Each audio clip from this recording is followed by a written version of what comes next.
Okay, I think we can get started. Welcome, everyone. I'm Gretchen Ludwig, Associate Director of the Communications Leadership Program. And I'd like to begin just by introducing Starla to take up space, how to grow your professional visibility and advocate for yourself at work.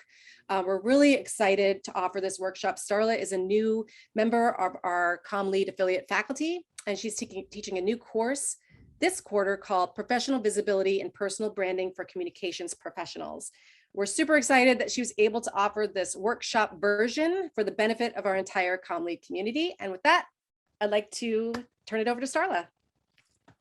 Thank you so much for that introduction, Gretchen. And hello, everyone, and welcome to today's workshop. As Gretchen mentioned, my name is Starla Sampaco, and I'm a new instructor with ComLead.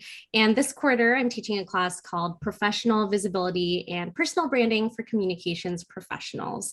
Now, today's workshop is a condensed version of the content that I'm covering in my course. So if you were one of the folks who reached out saying that you wanted to take the class, but it didn't quite fit in with your schedule, this is a great place to be because you'll get an overview of some of the key takeaways from this quarter. So here is what you can expect from today's event. I'll go over why visibility matters. I think it's really important to start there and also talk about how it fits into your larger career mapping and also job searching endeavors. We'll talk about how to grow your visibility, both internally, so within the organizations that you work for or are currently part of, but also externally, so how to grow your visibility within your industry as a whole. I'll also talk about how to talk about yourself, your skills and your accomplishments. We'll cover how to communicate about yourself on LinkedIn specifically. And then we'll end by talking about how to build credibility and confidence on camera in Zoom meetings, for example. Now, because this is a 90-minute event, we won't have time to do a deep dive on each of these 5 topics or to do the practice exercises in this meeting the way that we would in a quarter-long class. But I will suggest ways that you can work on these skills on your own time and also specific strategies that you can start implementing now. Now, Marina has been kind enough to volunteer to monitor the chat while I present. So if you have questions, you can save them for Q&A, which will be at the end, or you can leave them in the chat as we go, and Marina will circle back to them during Q&A. Now, since I haven't had the opportunity to meet all of you before, I'll start with a quick overview on my background. I currently hear the news on KCTS 9, which is Seattle's PBS station. And outside of journalism, I'm also the founder of Career Survival Guide, which helps women and professionals of color advocate for themselves at work. I do this through my consulting work and also leading corporate workshops with clients like Microsoft, AT&T, and the Society of HR Management, also known as SHRM. I also produce free content that you can find on YouTube and Instagram. If you want to connect with me on either of those platforms or on LinkedIn, just search for my name. To my knowledge, I'm the only Starla Sampaco out there. Now, as an extension of all of this work, I've conducted research interviews with working professionals in tech, media, and business, focusing on women and people of color to better understand what they need to feel supported in the workplace. This research has informed not only my work with Career Survival Guide, but also the work I do as a contributing writer for the Harvard Business Review. I've worked in television and media for 10 years, and before joining KCTS 9, I worked as a tech reporter for GeekWire and as a legislative reporter for TVW, which is the state's version of C-SPAN. Prior to all of this, I was also a student at UW, and even though this is my first time teaching with ComLead, I'm quite familiar with the department. I studied journalism and LSJ at UW for undergrad, and also one of the very first people I hired when I started Career Survival Guide was a recent graduate from the ComLead program. So I'm familiar with the caliber of the types of people who go through this program. So go dogs. Now, before we jump into the rest of the presentation, I usually like to start this type of workshop with a story about why I'm teaching this workshop and my class in the first place. because a lot of folks haven't been taught about visibility before. And I know that my class, this specific class, has not been taught at the communication department before. And when Gretchen reached out asking if I'd be interested teaching and also what type of course content I'd want to cover, the topic of professional visibility really came to mind right away. I'm really passionate about helping people grow their visibility, not only because I personally benefited from this, but also because I know what it's like to not be very visible, to not be comfortable taking up space. And there are some big costs that come with that in your career. So I often tell my students that the best teachers in life are our mistakes and the experiences that didn't really go as well as we wanted them to. And that was absolutely the case for me. So let me take you back to a time in my career long before I became a news anchor, back when I was an intern at Cairo 7, which is Seattle's CBS news station. Often during that internship, I got to job shadow working reporters in the field. And I noticed that if I was introduced to other people as the intern, if I dressed like a typical college student going to class, if I stood in the back and barely spoke, others, like the people we were interviewing on the scene or journalists from competing news organizations, would barely acknowledge me or talk to me. It was as if I wasn't even there. And sometimes the behavior would be even more condescending and disrespectful. And there's one situation that sticks out pretty clearly in my mind.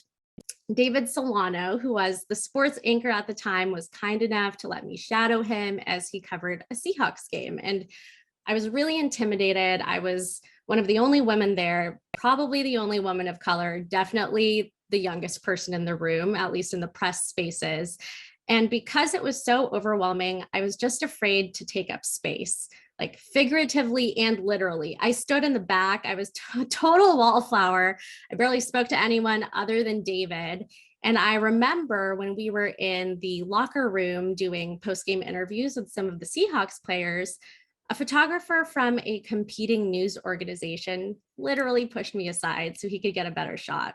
He didn't say, "Excuse me," or anything. He just grabbed my shoulders, shoved me aside. And that didn't sit well with me because that wasn't really the first time that I felt I had been mistreated or overlooked in that way in a professional setting.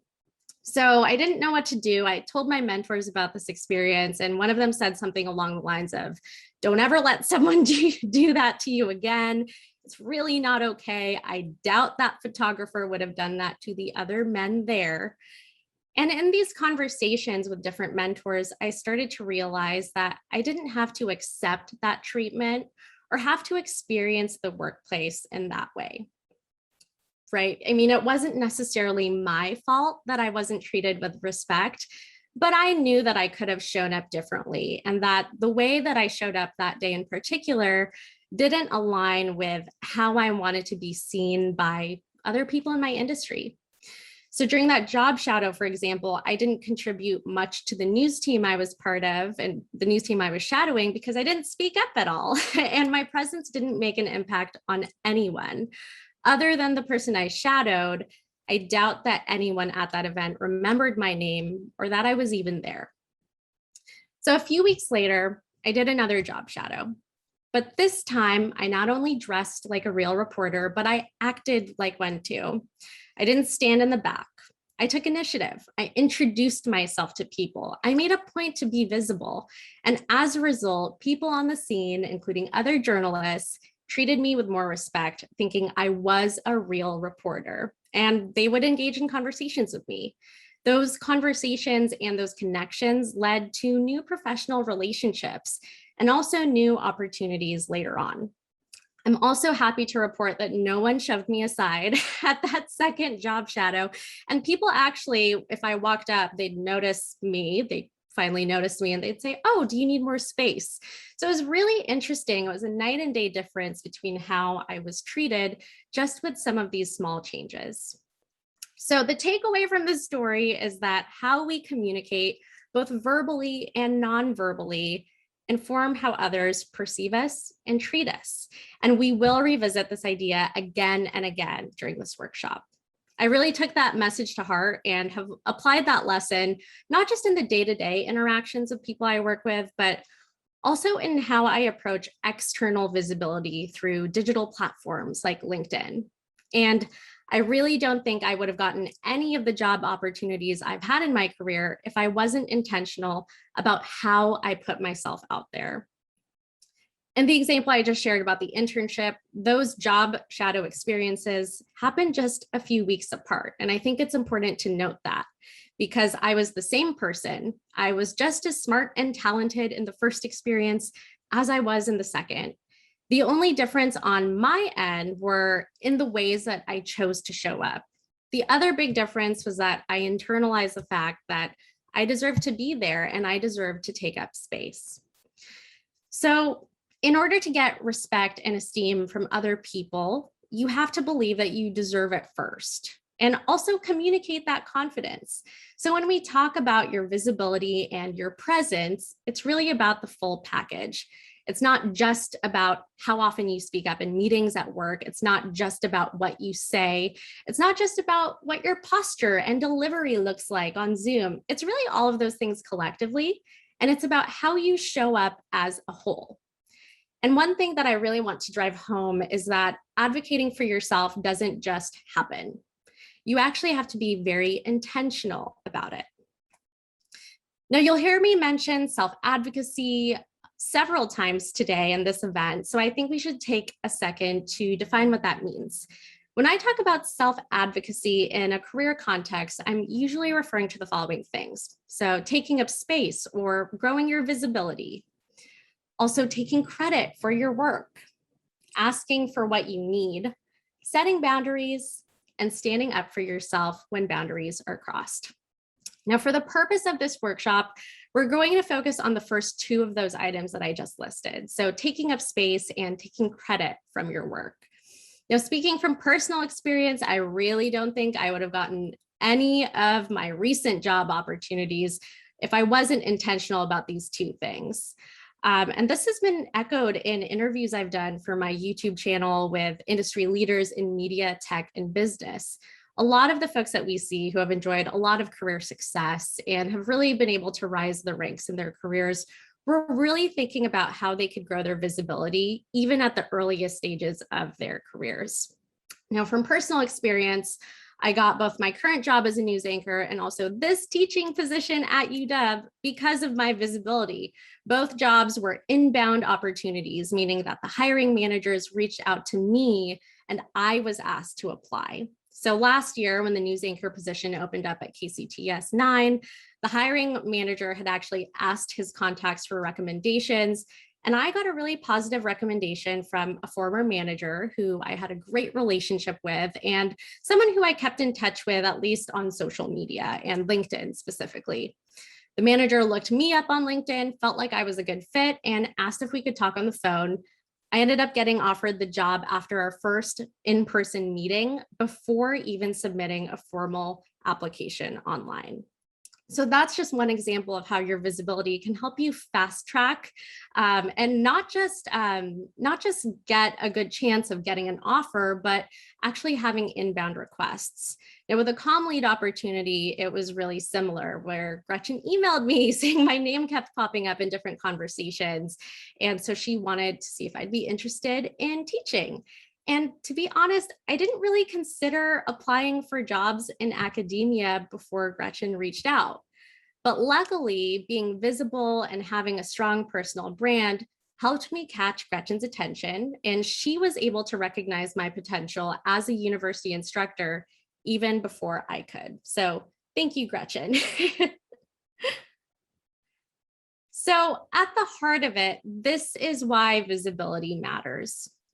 Your visibility directly impacts the types of opportunities you will have access to. And unfortunately, my research has showed me that it's really hard for a lot of us who come from marginalized backgrounds to really internalize this. Many children of Asian immigrants, for example, are taught to believe that we should just be grateful to have a job, even if it's not a job we like, or even if we're not being treated well in our jobs. A lot of folks of marginalized backgrounds, so women, people of color specifically, said in the research interviews that, I'm afraid of coming off too aggressive. And I was raised to be humble. A lot of folks said, I was told that I need to work hard and put my head down. And even outside of that, if you don't identify as someone from a marginalized background, it's just uncomfortable for a lot of us to advocate for ourselves because it takes time, effort, vulnerability, and courage. And this is really uncomfortable. But I want to remind everyone that by avoiding some of that discomfort, we end up stunting our own growth. Because the reality is that if we don't advocate for ourselves, we'll never get to where we need to go in our careers. Because if no one knows about your value or your contributions, you cannot get rewarded for them. And so this idea that visibility leads to opportunities is really important to keep in mind, whether you're still in the job search or even if you're already in a job you love.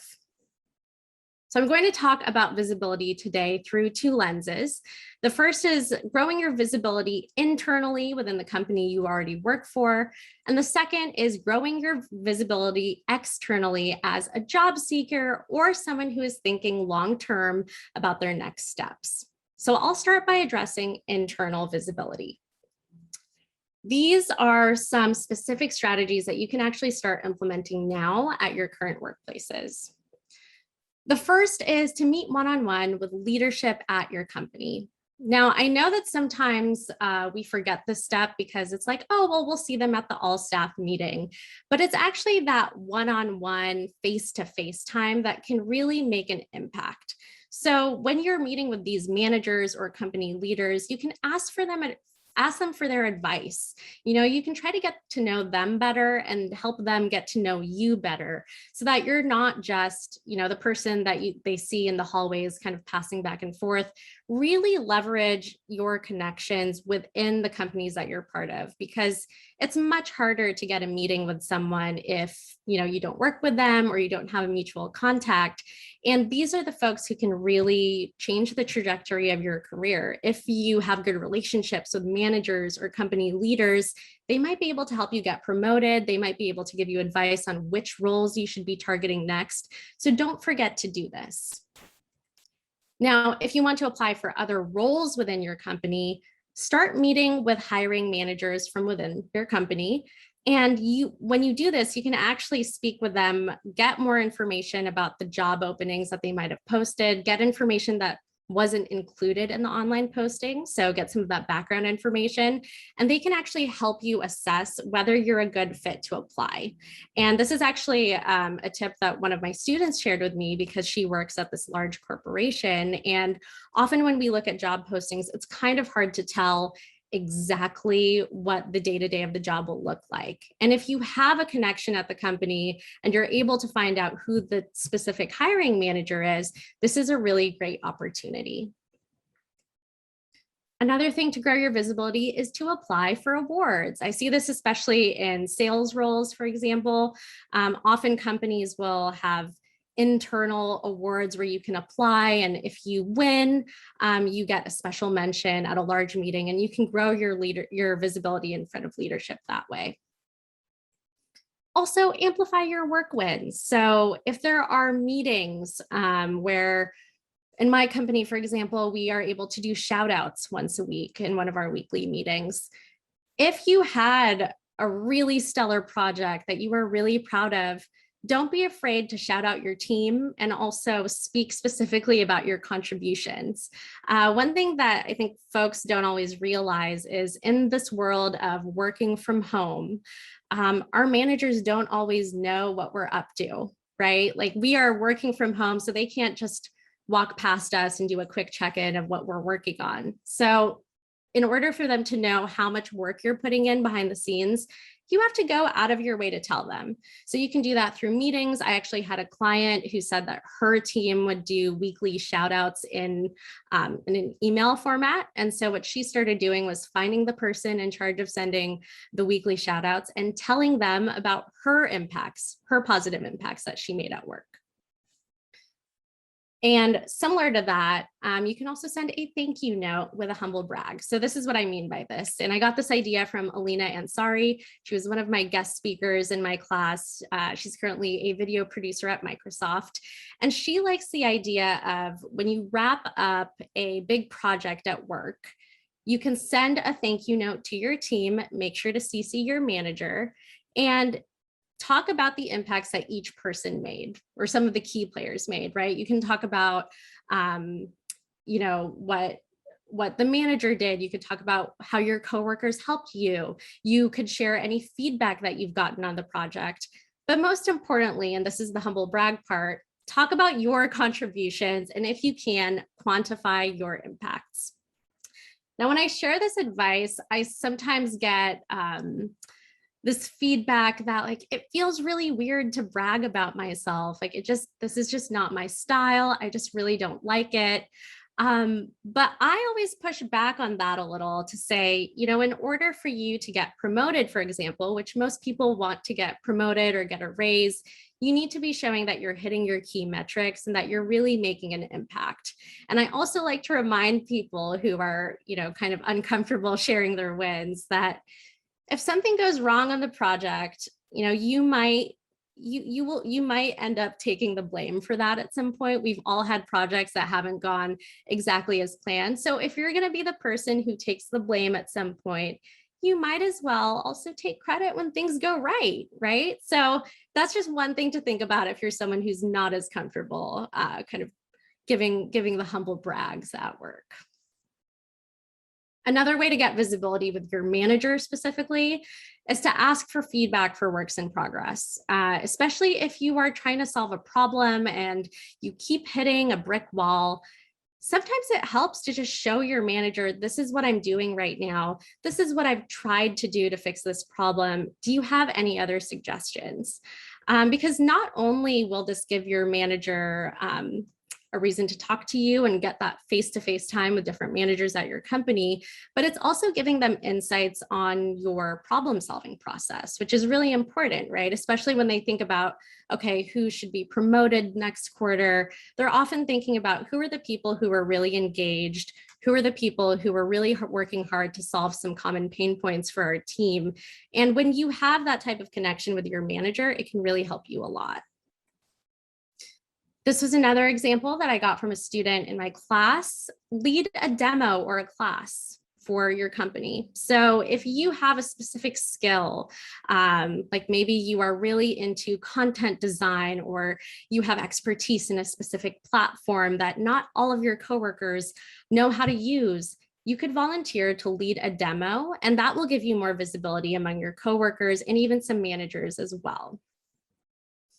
You can also share accomplishments with your managers. So when you receive good feedback, forward it to your boss, because again, they're not going to know what kind of impacts you've had unless you go out of your way to tell them. They're busy, they manage so many people. And so it's really on you to make sure that they know what types of impacts you're making. The other thing that you can do is my Zoom window is blocking my slides. Making time for social listening. I got this from another student in my class, and we talked about this idea of trying to be on the radar of people and leaders in your industry specifically. So if you want to grow within a specific industry or a specific part of your company, identify who some of those gatekeepers are. Who are the people who make decisions when it comes to hiring, promotions, or even creating new roles or creating new products? What she's doing is the student is finding these people on LinkedIn, and she's scheduling 15 minutes every day for social listening, meaning that she's looking at the content they're producing, she's reading it, she's really engaging with it, and she's leaving comments on it.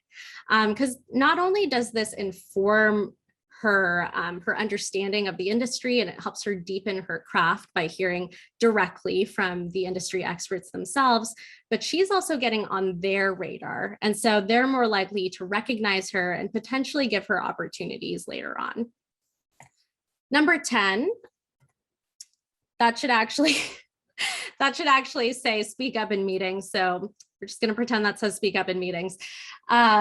when you have a valuable idea, I know that this sounds really basic, but when you have a valuable idea, an interesting perspective to consider, or even a question, I really encourage you to speak up because, to be clear, we're not asking you to talk and take up space just for the sake of taking up space. But I do notice that a lot of folks with really great ideas are afraid to share them in a group setting. And I see this with my students as well. A lot of them have interesting questions that the whole class would benefit from, but some just aren't comfortable speaking up and getting attention from the entire group. So they might wait until after class for some one-on-one time. They might leave a comment on their Canvas assignments asking the questions.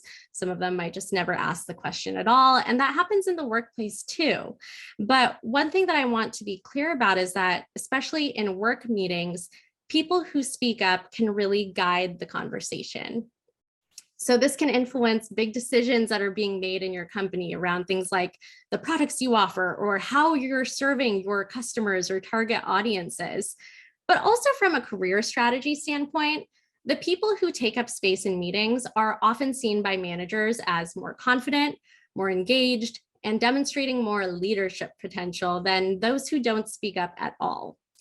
So if you are someone who eventually wants to go into leadership or climb the corporate ladder, if you want to go from individual contributor to people manager, I would highly recommend challenging yourself to speak up a little bit more when you have value to provide, which is probably very often.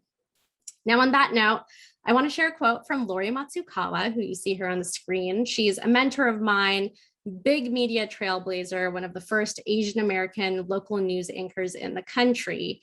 And in an upcoming video that I will be posting to my YouTube channel, she says, sometimes women of color, people of color will be bypassed in conversations. Ask yourself, who's doing the talking at the table? You have to be aware of that. She says, don't be afraid to speak up at the table. Now, if you are already working, you do have a seat at the table in a way, and you probably have some power and influence over some big decisions. But I want to remind you that just having a seat at the table isn't really enough to make an impact. You need to use your voice and take up space in order to make that impact at your companies. All right, let's transition to external visibility, because I know a lot of you are starting to think about your next career moves, and I'm sure some of you are actively applying for jobs right now. So with that in mind, I think we need to zoom out a bit and talk about how hiring actually works these days for a lot of large companies, because I think this conversation will contextualize how visibility fits into career mapping as a whole. Now, over the summer, I wrote an article for the Harvard Business Review called How to Pitch Yourself to an Employer. And I'm going to show you a quote from my interview with Lizzie Ann Jones, a former Fortune 500 tech recruiter who worked at both Expedia and Amazon. She says, a lot of people will know about a job opening before it's even posted online. By the time a job description is published externally, the company is late in the recruiting process because the job has already been socialized internally. Now, this is often an aha moment for those of us who have been in situations where you're applying for dozens of jobs online, but you're not hearing back from anyone. I've been that person, and I know a few of my students were in that position when they started the quarter. And what a lot of applicants don't realize is that there is a whole process that takes place before a job posting is actually published on the website. So the hiring manager and other members of the hiring team are making big decisions about headcount and budget. So they're talking a lot about the possibility of opening a role. These same people then are starting to tell their networks about the opportunity. So those networks can include former mentees of the hiring manager, old coworkers, friends, family, just other people in the industry. And they're asking colleagues to refer people who could be a good fit. And that's what happened to me in my job at KCTS 9. And then when these managers and these hiring teams get those referrals, often the hiring manager will have this list of names, and they might start creeping on these folks on LinkedIn to see if they might be a good fit. And on top of that, potential applicants, including internal applicants who already work for the company, like we just mentioned, are starting to reach out to the hiring team and express interest in the role. And all of this is starting to happen before the general public knows about this opening. So clearly it can get pretty competitive, especially for roles that pay a bit more or roles that are at very large, well-recognized companies like the Amazons and the Microsofts of the world. So as a job seeker, here are a couple ways that you can get ahead. So the first thing is to not sleep on LinkedIn. And you really need to work on your visibility by putting your best foot forward on this platform and tailoring your profile to the type of work that you're targeting. I know it's not as fun to be on LinkedIn as it is to be on TikTok or even Instagram, but LinkedIn is where hiring managers and recruiters actually spend a lot of their time assessing potential candidates. So you can't sleep on LinkedIn because it can be a very useful tool. And here's some feedback from, again, Lizzie Ann Jones, the former Fortune 500 recruiter. She says, if you're targeting those huge companies, recruiters are probably not going to have enough time to read through every cover letter. The time you spent on your cover letter, you could have used working on your LinkedIn profile. Now, of course, if you are applying for a writing job, for example, this probably doesn't apply to you. So keep writing in those cover letters because cover letters can end up being a writing test. Another exception is maybe if you're applying for a smaller company where the recruiter or hiring manager has a bit more time to go through each application. But the gist of my interview with Lizzie was that LinkedIn is so much more important than we realize. If you have a LinkedIn posted on your resume, and even if you don't include the link, the recruiter will probably take a look at it to assess whether you're a good fit and whether they should move you on to the next stage. So make sure to keep that in mind, and we will circle back to that in a few slides. Now, the second way to get ahead is to form relationships with decision makers like hiring managers and people who can influence hiring decisions like recruiters, for example. And you have to do this ahead of time so that you can be one of the people they reach out to before the opening is publicized online. And this gives you a huge advantage. So if you're starting to think about your next career moves, I encourage you to spend some time thinking about where you want to go next and asking yourself, who would be the gatekeepers for these types of opportunities? And your visibility will play a big role in your ability to access those types of people, like the gatekeepers. This workshop, of course, it's on visibility, and my class is on visibility, but I want to point out that visibility alone is not enough. You really need to prioritize relationships and interactions with company decision makers because they are the ones who will decide whether you get hired or offered a job or not.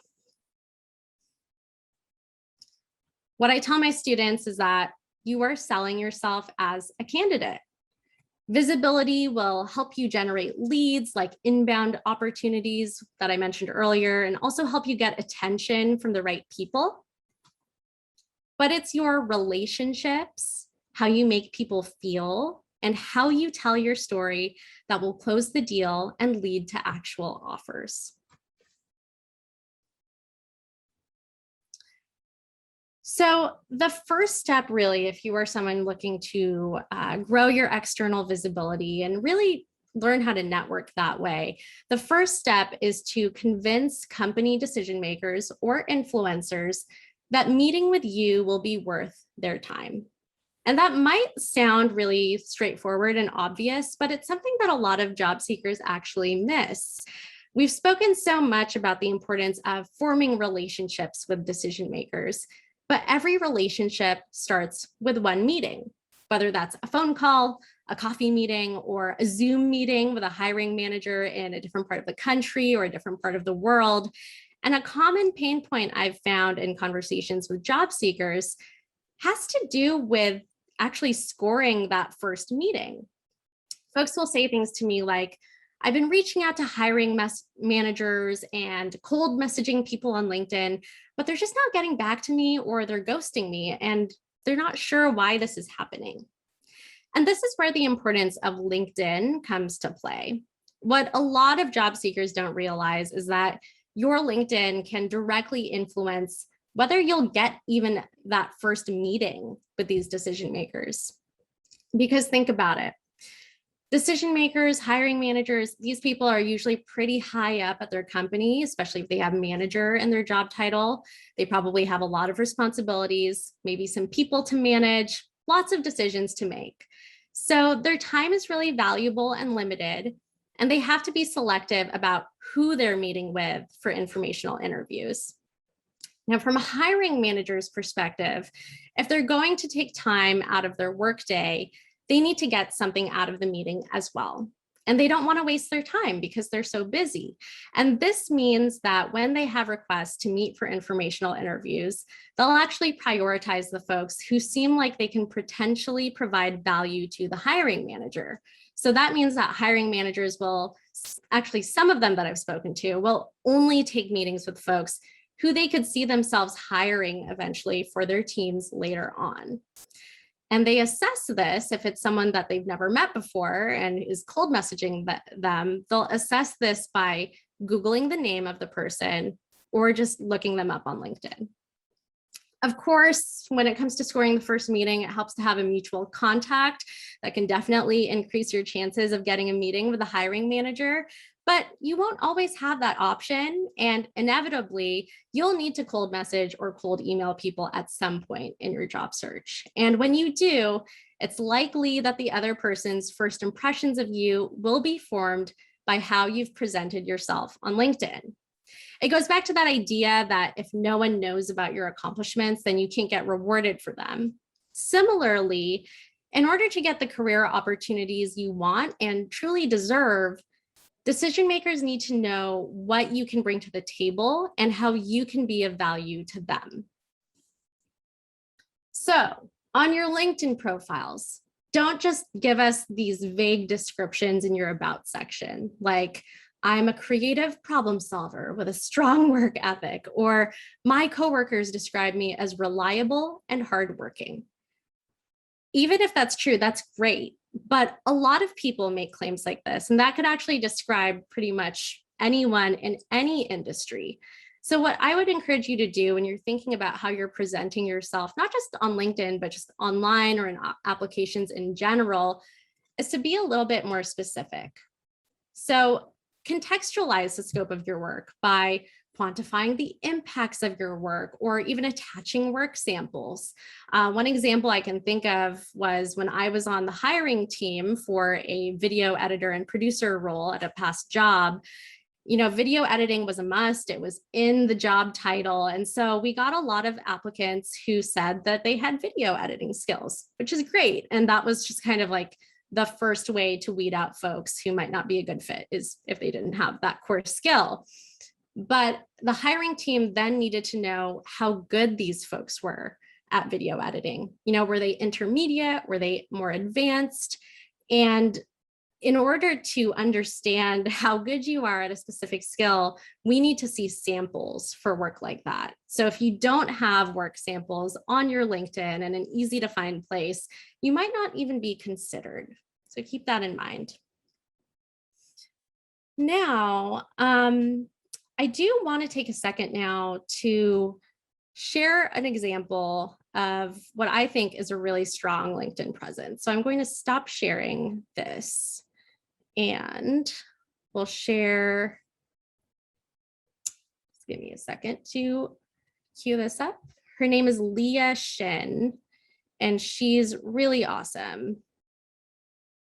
Just going to share my screen. All right. So this is Leah's LinkedIn page. She's a product marketing research manager at Microsoft Creators. She has her own company. It's called Gender Vendor, and she's also a master's student for human-centered design and engineering at UW. And she's also a personal friend of mine. So what I like about Leah is she does a really great job of showing the impact she's made at work, telling her own story about who she is in her professional life, but also still being really authentic while she does it. So here you'll see she has her job titles really clearly laid out. She says she talks about women in STEM and technology for good. So she's showing us what her values are. This banner in the back, which is often an ignored piece of real estate on LinkedIn, she's showing that she has a company called Gender Vendor, which, this could be more clear maybe if she had text on there.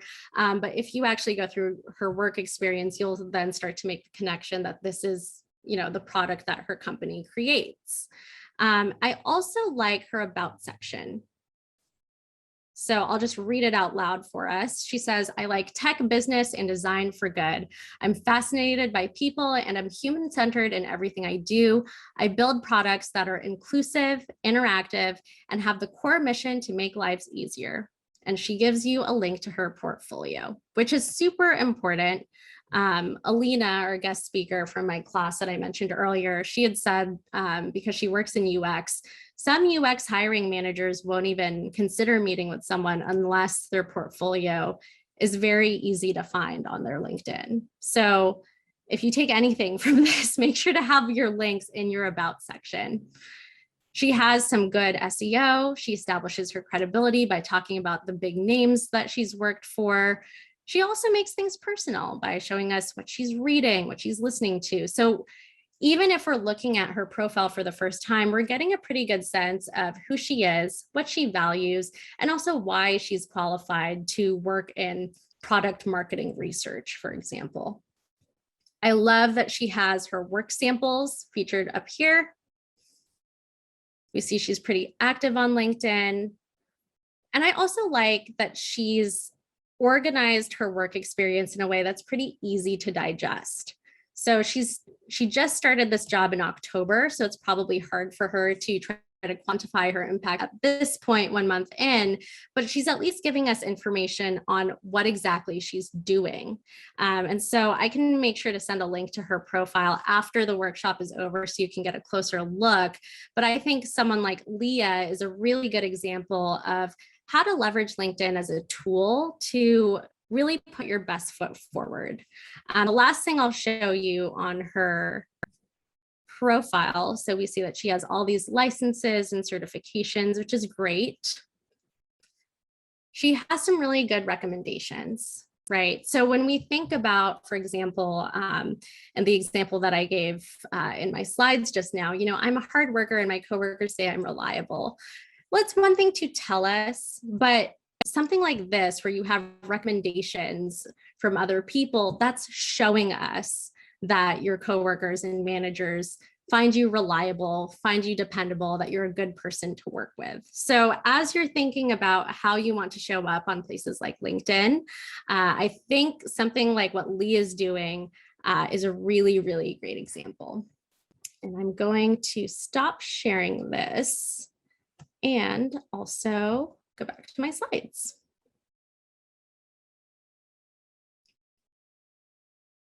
Just give me a second while I share. There we go.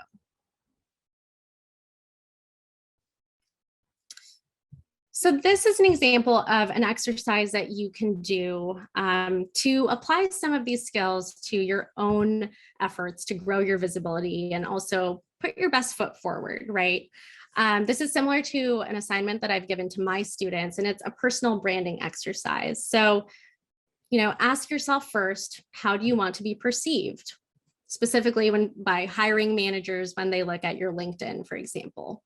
And then you can have a friend, career counselor, a mentor, preferably someone who works in the industry that you're targeting, have them look at your LinkedIn profile and ask them, how would you describe me based on my profile? And the last step then is to compare the results and look for discrepancies between the responses to those first two questions. And if there's a big difference, then it'll give you an idea of what you need to work on.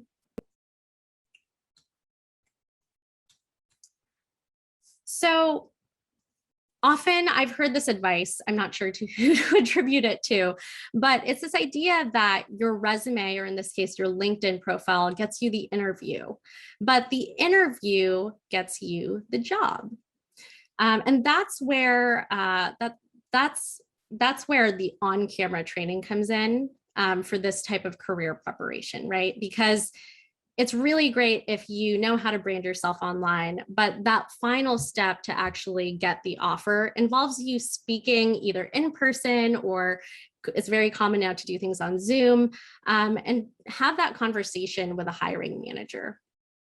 So in addition to helping you with job interviews, a lot of these on-camera skills will definitely apply to those of you who want to work on global teams. So teams that include people in different cities, or even companies that support remote work. Now, when you're speaking with another person in a professional setting, whether you're on camera or not, the goal is typically to be perceived as confident, credible, and comfortable. Comfortable is really important because you cannot seem confident unless you look comfortable on camera. And I will also say that as someone who has been on the interviewing side of a lot of interviews, as the person who has been moderating interviews or interviewing applicants, if the other person seems uncomfortable, it actually makes your interviewer uncomfortable too. And you don't want them to associate discomfort with you as an applicant. So that's why this is really important. Now, in terms of the other two goals that you'll have if you're appearing on camera, like in a Zoom meeting, you also want to look confident and credible. Now, with that credibility piece, the words you use to describe and introduce yourself really do matter. And we often put a lot of intention and effort into how we present ourselves on resumes or application materials, but a lot of us actually forget to be just as intentional when we introduce ourselves to a hiring manager or to someone new in our industry. And with every job interview or first meeting, you will need to do an introduction of some kind, or even answer a question like, tell me about yourself. Now, when it comes to building that credibility, it is a bit harder if you're someone who appears to be young. And the quote I'm going to share with you is from an interview I've done with Kim Vu. It will also appear on my YouTube channel in the coming months. Kim is the global head of DEI at Remitly. And during our interview, she talked about how she's often perceived as much younger than she is. I can't remember, she did say her age in the YouTube interview. I can't remember what her exact age was, but she tends to look about 10 to 15 years younger than she actually is. And as a result of that, the way folks interact with her shows that they don't necessarily think of her as a peer or a superior. So I asked her about how she navigates that. Again, she said looking younger is probably one of her greatest pain points in terms of building credibility. But this is what she does when she actually introduces herself. She outlines her introductions by saying her name, the company she's with, and then she mentions that she's been at the company for a specific number of years, but she's been in the industry for almost 20 years. So, hi, my name is Kim. I'm with Remitly. I've been at this company for X years, but I've been in the industry for almost 20. And that can be one great way to show your expertise without having to be so direct about telling folks like, stop treating me like I'm the intern because I'm way older than the intern. And when I actually introduced this information to my students, a lot of them were forgetting to include this last part about how long they've been in their industries. So some of them would say, oh, I've been at this company for 3 years. And because my students, a lot of them look younger than they are, their peers might assume, oh, she's only 3 years into the workforce, which is a very different kind of level of your career. And you'll get treated differently depending on how people perceive you and your expertise. Now, some additional tips I can think of for introductions. Think about other credibility markers. So one thing that Kim doesn't mention is how she talks about her job title. And this is something that I've worked with my students as well. One piece of advice I have is that the job title that you use to introduce yourself doesn't have to be the job title that HR at your company gives you. For example, someone at Microsoft, for example, could be called a program manager. And that's kind of a vague example because there are so many different kinds of program managers. It doesn't really tell us exactly what you do. So our guest speaker last week, for example, her HR title is program manager, but she says she's a video producer because that actually illustrates the work she's doing for the company. From personal experience, I can also tell you that the way that you talk about your job title can make a very big difference on how other people value your work. So when I started working for the company, I would say, oh, I host a show on KCTS 9. And that was fine. It wasn't bad.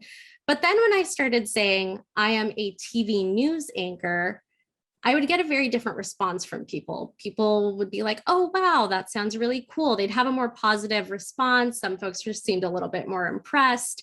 But the big moment when I realized that this made a difference was when I started kind of A/B testing whenever I would get an invitation to do a paid speaking engagement. And I noticed that when I said I host a show, I was maybe landing like 4-figure gigs at the time. And then when I said I'm a TV news anchor, that's when I started to get more 5-figure offers. So that's a very clear example of how people will value your work differently just based on their perceptions of your expertise, right? So think really strategically when you are introducing yourself. Don't just kind of ad lib it. Think really critically. What do I want this person to know about me? How do I want them to feel about me? And then kind of reverse engineer and include details in your introduction that more align with the personal brand that you're trying to build. Now, of course, because this is a short workshop, we won't have time to do a lot of one-on-one speaking and on-camera delivery training, but I do have an exercise that you all can try on your own, even at home. Now, I will say that mastering these on-camera skills is really kind of an art. You want to look experienced and credible, but you don't want to be robotic. Like you don't want to just list kind of your resume in a spoken format. You want to look confident, but you don't want to look arrogant. You want to look energetic and engaged, but you don't want it to be too forced. You want to tell a story, paint a picture about your background if you're in a professional setting, for example. Like I said earlier, you want to appear comfortable, but you also don't want to be too casual. You want to be prepared, but you don't want to be too scripted. And so I think the best piece of advice I can give you, especially if you're someone who lacks confidence when it comes to speaking on camera, is to really just practice. And this is the type of exercise that I would recommend for you if you're struggling with this right now. So let's say you want to rehearse your response to tell me about yourself, or you want to rehearse your introduction. I would recommend opening up a Zoom meeting like this one, hitting record. It can be solo, so just by yourself, and give your introduction. Stop the recording and watch the video at least 3 times. The first time, watch the video with no sound. So just look at your body language, right? What are your facial expressions doing? What is your body doing? The second time, just listen to the audio by itself. Think about what are the words that I'm saying? Are the words that I'm using, are they conversational? Do I sound really scripted? Am I pausing too much? Am I rambling on and on? Those are some things to look out for. And then the third time, watch the video and listen to the audio. And ask yourself as you watch these 3 versions, do I seem confident? Do I seem credible? And do I seem comfortable? Because you have to be aware of your habits before you can really fix them if there are habits that you want to change. And the only way you can get better is to watch your recordings and to listen to your recordings, no matter how cringy it is. Because it is cringy to hear ourselves. Even for me, it's like listening to your voice. It never sounds the way you want it to. But you just have to get past that so that you can improve. I'm going to give you some additional tips for Zoom meetings. This first bullet point, acting natural. I tell my students that when you are on camera, it's an unnatural experience, right? Like I'm realistically talking to a group of 30 people, but on my end, I have this big light in front of me. I'm sitting in this chair. I'm just staring at this tiny little camera right now. And I'm basically kind of performing what it's like to be human when I'm on camera, because this is just such an unnatural experience. And you really have to project more energy than you probably would if you were sitting kind of face to face with me, for example. Because I find that if you show up on camera, you're comfortable and you speak the way you would if you're just talking to someone at a coffee shop, a lot of that energy somehow gets lost in translation when we are on camera and on Zoom. So you have to pump up the energy a little bit more so that you can get the desired effect that you're looking for. The other piece of advice is to actually look at the camera, because it simulates eye contact. And I know this sounds really basic, but the other week, I was speaking with a hiring manager at Microsoft, and he hires folks in the ACE rotational program, so folks coming out of undergrad, and he's also worked with MBA students. And he had said, you know, it's just like such a simple change, just looking at the camera, but it makes such a big difference for your audience in terms of the connection they feel with you, because it's simulating like a real personal interaction. So don't just take it from me, also take it from the hiring managers at some of these big companies. Another piece of advice is to use conversational language, right? So when you are listening to yourself and you know you're being recorded, I find a lot of folks will try to overcompensate for the discomfort by trying to be super formal. And sometimes they'll come in scripted. So they might come in with super long sentences that they wouldn't naturally say. And sometimes they'll just use words that they wouldn't normally use, like henceforth, furthermore, thus. Unless you actually say that in regular conversations, I would recommend not using those words, those types of words, when you are doing a job interview or any kind of on-camera or Zoom meeting. Because then I think a lot of folks are trying to overcompensate so that they seem more professional than they are.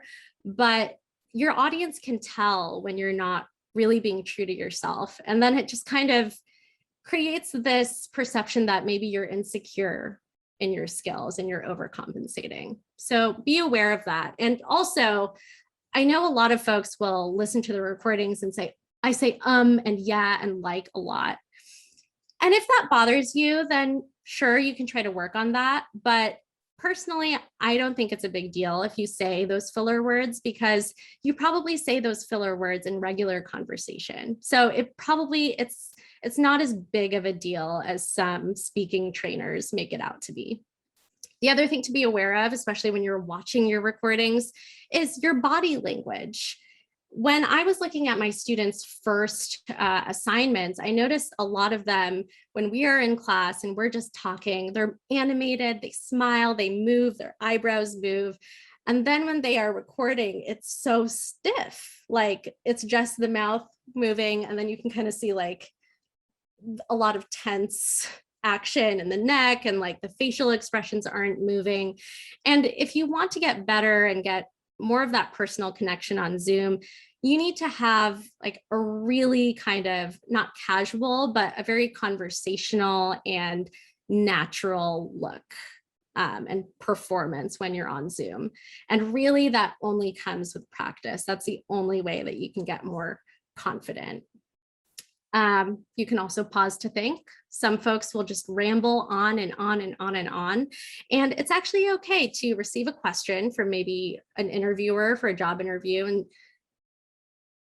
take a beat, outline what you're going to say, and then go, so that you're not just kind of free form talking and talking and talking. And that again, you need to practice that.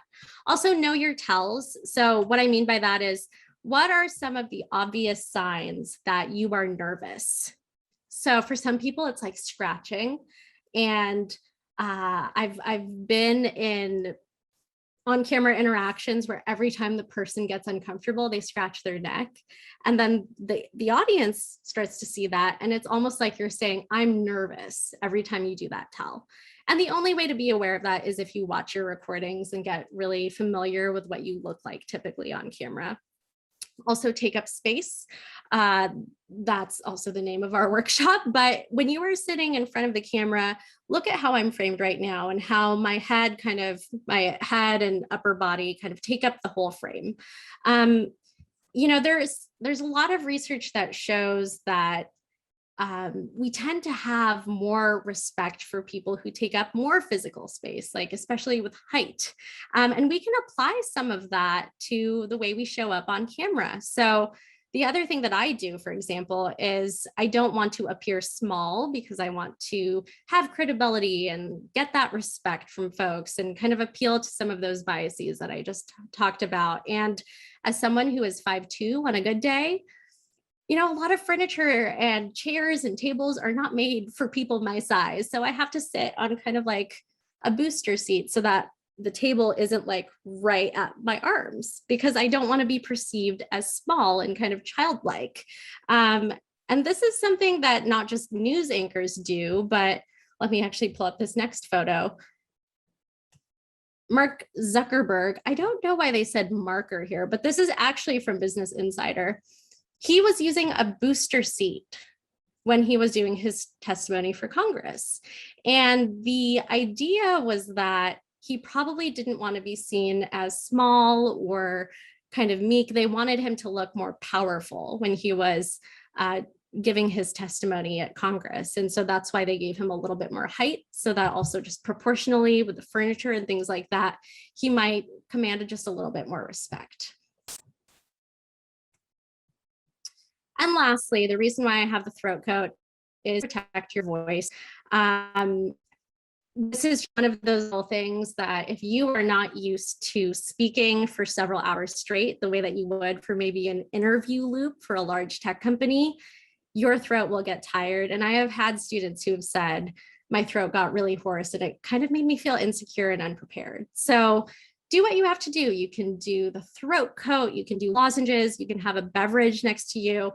These little details can actually have a big impact on your confidence. So don't discredit them just because it's like a small little detail that's easy to forget. You really need to show up prepared, especially for a job interview, right?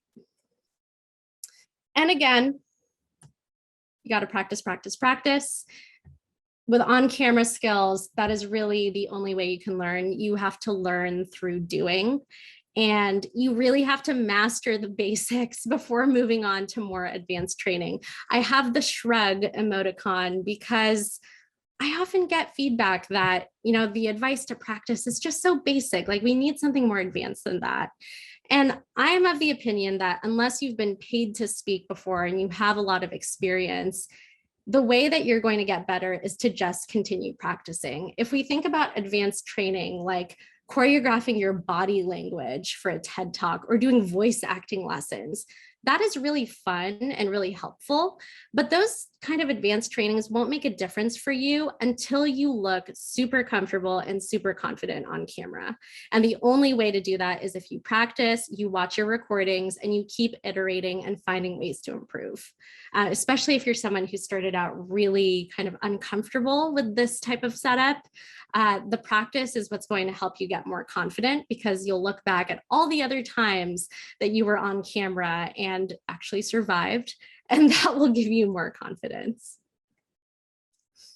The other thing I'll say is if you are in a meeting with a decision maker, like a company decision maker or industry leader, it helps to be an active listener. So if you are in a meeting with someone, it could either be one-on-one or group, have your camera on, even if you're not speaking up in a group meeting, for example. As a speaker, I can tell you how reassuring it is when I'm speaking and I can look down at gallery view and I see folks engaged in the content, nodding, even using reactions in Zoom or Teams. That can actually make a huge difference, because at the end of the day, the person on the other side of your Zoom meeting wants to feel seen and heard. And by just being present and just having your camera on, not only will that make them feel kind of validated and like you are actually paying attention to them, it will also make you more memorable, because a lot of folks go into meetings like this and don't have their camera on. So that's something that, I really encourage my students, if you can, try to have your camera on as much as possible and just show that you are engaged. The other piece of advice I'll give you on that is one woman that I interviewed as part of my research for Career Survival Guide, she talked about how she's really intentional about keeping her camera on, even for all staff meetings where she doesn't speak, because she feels like as a Black woman, as a woman of color, she knows that people of her background are kind of underrepresented in the industry that she was in. She's in a communications field. And she felt like by having her camera on, that was just one small way of not contributing to her own erasure, which I thought was very poignant and interesting. And I'd never thought of it in that way, but that's another way to look at it. Now, I know that we're kind of nearing the Q&A, so I'm just going to speed through these. I'm going to end by talking about interruptions because those are common FAQ that I get when I do any kind of workshop on public speaking or visibility, because taking up space can be really challenging when people are talking over you, and it is not fun. It's happened to me a lot before. And so these are some of the ways that we can kind of navigate the situation when we're at work. One thing I'll say is the topic of interruptions came up a lot during election season. There was that kind of iconic moment of Kamala Harris. She kept getting interrupted by Vice President Mike Pence, and she had said, I'm speaking several times, and it kind of went viral on social media, right? And Kamala was definitely applauded for that by a lot of people. However, I will say Kamala Harris is a woman with a lot of power, and the rest of us can't necessarily get away with that type of response in the workplace when we are interrupted. You have to think about the power dynamics, right? Like if you are early career, if you're the only woman or person of color in the room, if you're the youngest, it's a lot riskier to respond to an interruption the way that Kamala did. So here are just some options that you can consider the next time you are interrupted. You can yield to the other person and then jump in. I think this is kind of like the safest way to go, where you are interrupted, you kind of wait for the other person to finish, and then when they're done, you go back in, right? Another option, though, that's more direct is to just jump in with a quick comment or correction. This is less about if you are interrupted, but if you feel the need to interrupt someone else. So I have a student, for example, Doris Torres, and she does a really great job of doing professional interruptions because I had mispronounced her name. It's spelled like Doris, but it's pronounced Doris. And she did a really good job of kind of being prepared for when someone mispronounces her name. In my case, I did. And she just jumps in and says, it's actually Doris. And it's not offensive, but it's a really great way to kind of advocate for yourself in those moments. Now, another option you can have if you are the one who was interrupted by someone is, if it's a constant problem, interrupt the interrupter and then finish your thought. Unfortunately, there are some workplaces where this is just the culture, and that the only way you can get your words in is if you learn to interrupt. And I would say in those cultures, those work cultures, you don't need to be as worried about offending someone, because that's just how everyone unfortunately talks in those meetings. You can also interrupt and call attention to the fact that you were interrupted. It's a little bit more direct. So you could say something like, oh, like, let's say someone named Chad interrupts me. Chad, let me finish my thought real quick before we move on, right? So it calls attention to it, but it's not super antagonistic. You can also ask a manager for support. Like if this is a very common way that you're trying to take up space in this meeting, but someone keeps interrupting you and it is a pattern, you can talk to a manager about it, especially someone that you trust, and ask them for advice for how they would navigate the situation. But most importantly, when you kind of flag the issue for them, they, as a manager, as someone with power in the situation, can kind of start being aware of when these interruptions happen, and they can kind of back you up. Like, let's say I'm interrupted by Chad again, and my manager says, oh, Chad, one moment, Starla was talking. And that's a lot easier than having to advocate for yourself each time you're interrupted, especially if you don't have a lot of power in that dynamic. It's kind of uncomfortable and hard. So that's one more option. And then the last option is one that I heard from a mentor of mine, calling out that you were interrupted and communicate your discomfort. So this mentor of mine had been interrupted a lot in a meeting and then was told, I just want to call attention to the fact that I've been interrupted this many times in the meeting. And she listed some data about how often women are interrupted in meetings. And then she said, and this is happening right now. So I just want to call attention to it. That's more bold. It's definitely more direct. But if you are someone who keeps getting interrupted, that might have to be the way that you need to go if you want to be able to just share your thoughts and share your voice and take up space kind of in peace. So my final thoughts kind of for you, or before we transition to Q&A, is, play the long game. Follow these tips year round, not just when you're about to ask someone for a job or ask for a promotion, because networking is really about building relationships and caring about more than just what other people can do for you. It's also about figuring out how you can learn from each other and support each other's growth. And I'd also recommend, the best time to meet with hiring managers is when you don't have that urgent need for a new job, because it's less stressful. You have more time to build a real relationship with someone and get to know each other. And also it's easier to negotiate your pay if you know that you have the option to walk away. So before we move to Q&A, I just want to say, self-advocacy skills and visibility skills are like muscles. They just get stronger the more you use them. And I know it can be so uncomfortable, but the discomfort is worth it, because if you've made it to a graduate program, you probably have some great skills and experience under your belt. So don't allow yourself to get overlooked and pushed aside. Take stock of what you have to offer, and don't be afraid to let others know about the value you bring. Marina, I will pass the mic on to you.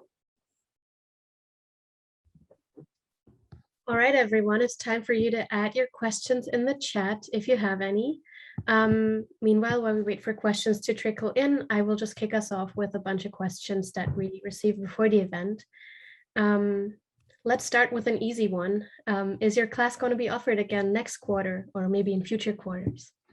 I will not be teaching the class next quarter because I won't be available in winter. And so I don't have any information yet to share about future offerings for the class. All right, we'll stay tuned for that. And then we had someone ask if you have other tips on how to appear confident during job interviews. Apparently they're already practicing a lot in advance, but they get really nervous as soon as they're on camera, their hands shake and so on. So is there anything else they can do other than practice? So I think sometimes the confidence issue might be the deeper part of it.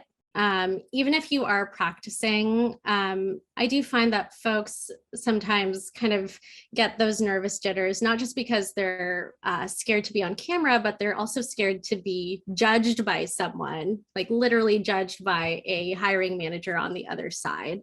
And so I think it's one thing to practice on your own and a solo Zoom meeting, but it's another to do, let's say, an informational interview once a week. I have a student who said that that's how they plan to get better with their skills. It's a completely different skill set and experience being on camera or being on Zoom where another person is on the other side.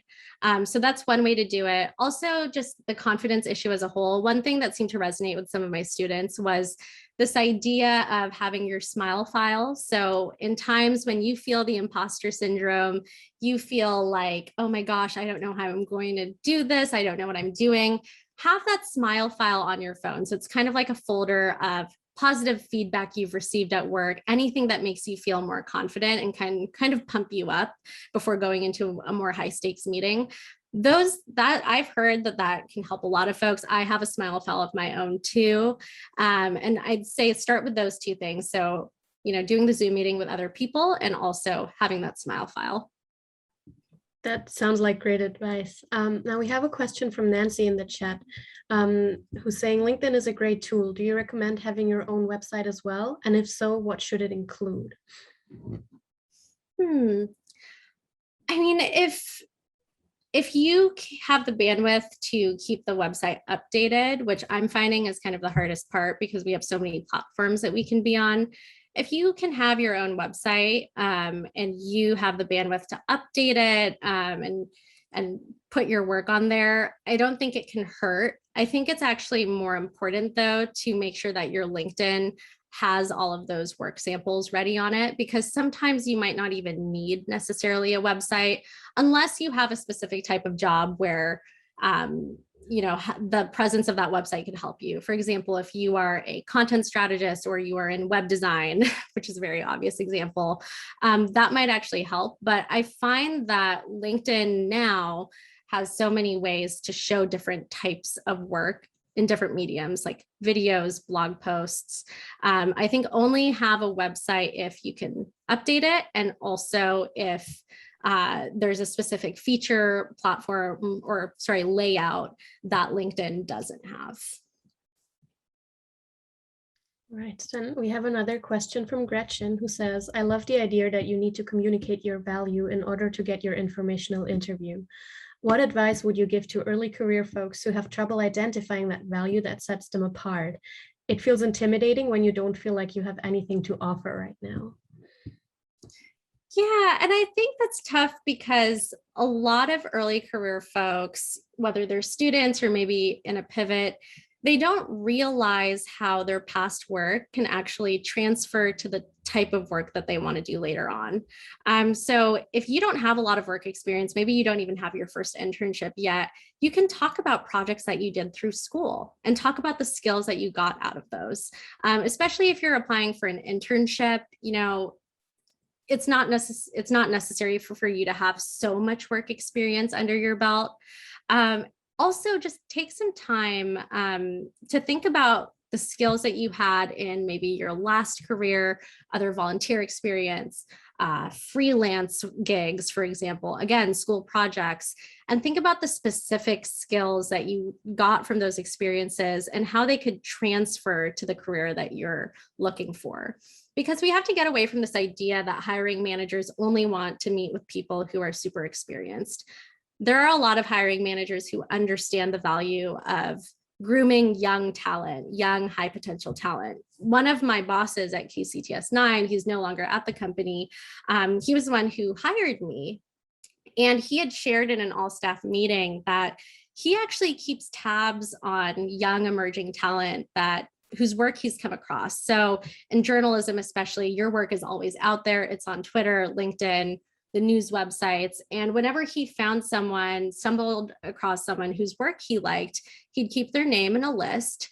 And whenever an opening would pop up, he'd go through the list, look them up on LinkedIn and see, how they've changed, if they've added any work experience, because the expectations for you as someone whose early career will be different than someone who's applying for like a managerial role. So don't let that stop you. And also just take some time to think about those transferable skills. Yeah, that's probably great advice to keep in mind, that it can also be an advantage if you're not super set in what you're doing and you're still like flexible and early in your career. Another question is, are there other ways to network for folks that kind of don't enjoy going to networking events because they can just feel a little forced sometimes? Yeah, I don't love networking events either. They can be helpful for practicing your speaking skills, but often even just like the speed networking events seem just a little too high pressure and rushed. If those kind of group settings aren't fun for you, I would recommend really paying attention to those one-on-one opportunities. So let's say you have a guest speaker for one of your classes who did a really amazing job, you were really engaged in their presentation, and you wanted to learn more. That would be a great opportunity to invite someone for an informational interview, because it's someone whose work you're already familiar with. They're already familiar probably with your program or the organization that you're part of. And then if you actually have that face-to-face one-on-one time, it feels a little bit less surface level and it feels like you can actually have a deeper conversation. So if you don't love group events, do the one-on-one. That sounds like pretty good advice. Okay, and I think you already touched a little bit on those gendered cultural stereotypes that sometimes prevail in Asian or immigrant families. So do you have any more advice on like how to navigate that and how to not feel guilty about like taking up space? Yeah, I think one thing to keep in mind is that like it's your life. And that's much easier said than done, right? But if you're letting other people just make kind of big life decisions for you, and they're not decisions that you necessarily want to make, the person who's going to lose out is you, because you won't be very fulfilled in your career. The other thing I would add to that is to just kind of have empathy for where those messages are coming from. Like for a lot of us, it comes from our parents and our aunties and uncles. And one thing that's helped me when I get advice that kind of doesn't really match up with how the US workforce actually works is I think about how they come from a different context, literally a different time and place, right? And so their experience in the workforce was much different than ours was. And the third thing I would say is, especially as you get older and you keep hearing kind of some of these weird messages that you don't necessarily want to hear. Like, for example, I had with a corporate workshop, someone was like, yeah, my family, they just keep asking me like when I'm going to get married, and they don't they keep asking like when are you gonna like the career thing is cute, but like when are you gonna focus on the things that really matter. One thing that helps in a lot of those situations, and this is the toughest thing, is to just set boundaries with folks who are kind of supporting messages that aren't really helpful to you or to your growth, right? And being really clear with folks, like, in order for me to get to where I need to go in my career, I need to take these steps, right? And just being very firm with that, is I think when you are, especially when you're really young and you're pulled in all these different directions, it can be really confusing. And so once you are firm on the direction you want to go, establish those boundaries and make them clear to other people. But again, easier said than done. Right. Okay, and finally we have Tong Tong, who's asking if you have any best practices about asking for recommendations on LinkedIn. There's a auto message template, but instead of using that, what kind of information can you include in that request to make sure you get your recommendation? Yes, I love that question, Tong Tong. I actually, when I request recommendations, I do it on email first, so that it doesn't seem like it's like I'm pressuring folks to give the recommendation. So I'll email them kind of offline, or in a different platform, and I'll say, I would really love to get a recommendation for you. Is that okay? They'll usually agree. If it's someone that you're asking, it's probably someone you've worked closely with. And it actually helps. I'm not saying that you should write the recommendation for them, but give them bullet points of what you want them to say. And it's sometimes folks will think like, oh, but like, doesn't that seem too forward? I've actually found that especially busy folks prefer to just have some copy pre-written for them so that they don't have to make more decisions about what to say. And it actually works out better for you, because if you're trying to build a very specific personal brand, or you're trying to get a specific job, then if you have that language baked into the recommendation, that can only help you, right? So I think giving the person some bullet points, some information, a direction to go off of, even some context, like here's a link to the job that I'm applying for, here's a link to the company I'm applying for. I would really love it if you could highlight the impact I made on this specific project. If you could also mention some of the metrics that came out of that, and also mention the one piece of client feedback. And then it's just as easy for them to just copy and paste. And then you'll actually get the recommendation faster. If you kind of keep it open-ended and don't give them any guidance, often the recommendation gets deprioritized because we're all busy, and it just kind of takes a lot of time to think about this person that you used to work with. So give them some copy to work with. Maybe a follow-up question that ties into that is, who should you ask for a recommendation? Like, should it be your managers, or is it also okay to ask maybe your peers and coworkers that have positive things to say about you? Managers are great, but peers and coworkers can still be really helpful as well. Or even people that you worked with closely one time. Like if you have a coworker who is really struggling and you went out of your way to help them and it wasn't even part of your job description, like that is the perfect person to ask for a recommendation because they can speak to how you go above and beyond. So don't just limit it to managers. But I will say, like, the manager's opinion will probably hold a little bit more weight because you work directly for them. Right. And we have one more question in the chat from Mikano. I hope I'm pronouncing that correctly. I'm from one of the countries where being humble is highly valued, and you often get a backlash if you're not humble, even at a workplace. What would be the best way to balance being humble and being confident and visible in my home country? I'm not sure I can answer that question if I don't have the context of the home country, right? So I can pretty much only speak to like US workforce. I'd be interested to know which country it is, if they can share.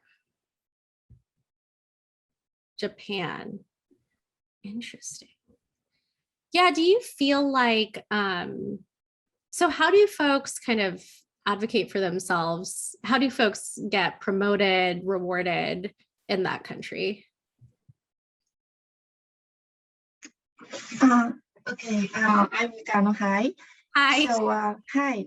So if you get really aggressive, people think you're, well, sorry, but too aggressive. If you feel too confident, too visible, people think you're not humble, and then you're too aggressive. And then, do you know the saying that nails that are too tall will be hammered down?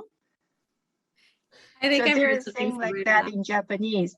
And then, so you don't want to be too different from other people, but kind of wait for other people to recognize your good talent or good work, but not showy to other people. That kind of attitude is still considered good. Okay. Yeah, that's tough. Especially because I don't understand. I've never worked in Japan, but I will say there is a difference between being arrogant and just being assertive, right? Like you can ask for what you need and you can talk about your accomplishments, maybe in a way that isn't as showy as what's acceptable here. But I am wondering though, if you were on LinkedIn, for example, and you were able to quantify your impacts, would that offend anyone, or would that be kind of a more subtle way to have your, your skills and have your personal brand out there without necessarily being so forward? Could you do that? Could you just kind of? Yeah, that will work. That will work. Yeah, I think that helps. And then actually a strategy I've heard is if you have kind of alliances with other coworkers who, appreciate your efforts and also kind of understand where you're coming from, where you don't want to be seen as too showy or arrogant. Sometimes folks will strategize like, hey, can you give me a shout out in the next meeting? And I'll give you a shout out about this thing that you did for me in the next meeting. Because then it doesn't seem like, because then it doesn't seem like you're bragging about yourself.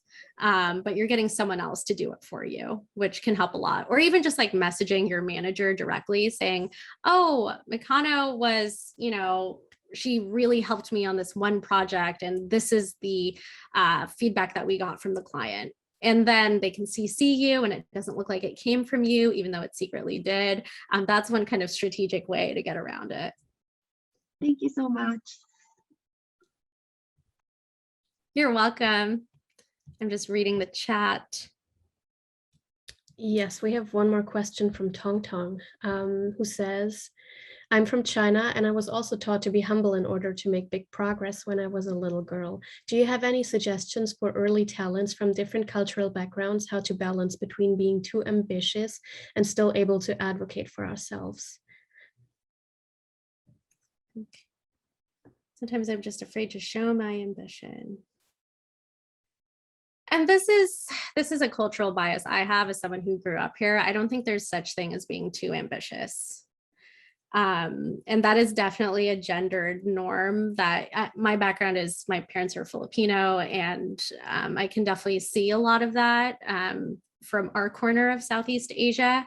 One thing to think of is, who are you surrounding yourself with? Like, what type of workplace are you in right now? And is it conducive to the way that you want to show up in the workplace?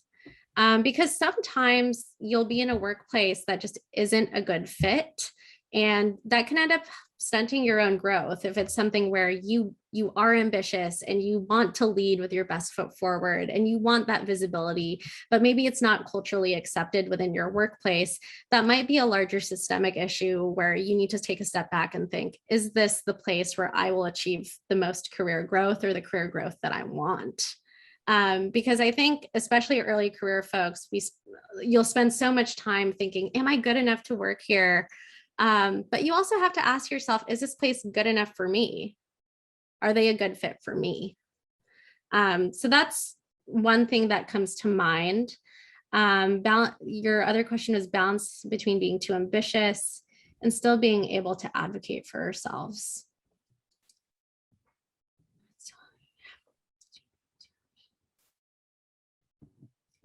Yeah, and it seems like from this caption or this comment that Tong Tong posted, maybe you're still kind of figuring out what you're comfortable with as well.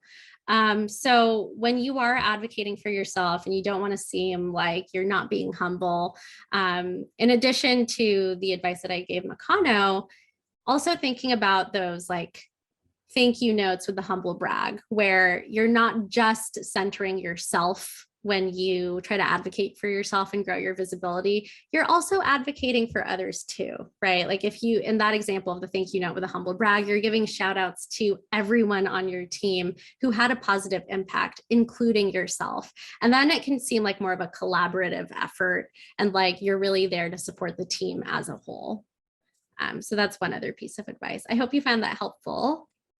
Yes, a heart. Good.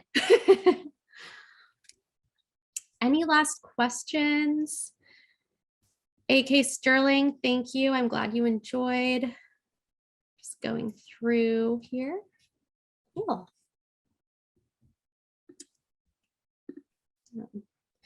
Gretchen and Marina, do you have anything to add? Was there anything that I maybe missed in my presentation?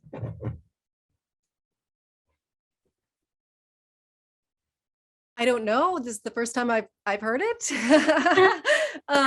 It was a little bit different than what I observed in your class. I'm very happy to have seen this entire workshop format, and we will be talking about future opportunities here in ComLead for you, depending on how what value this is seen in our community, which I see already is a lot. So thank you so much for this presentation, and thanks everyone else for joining us today.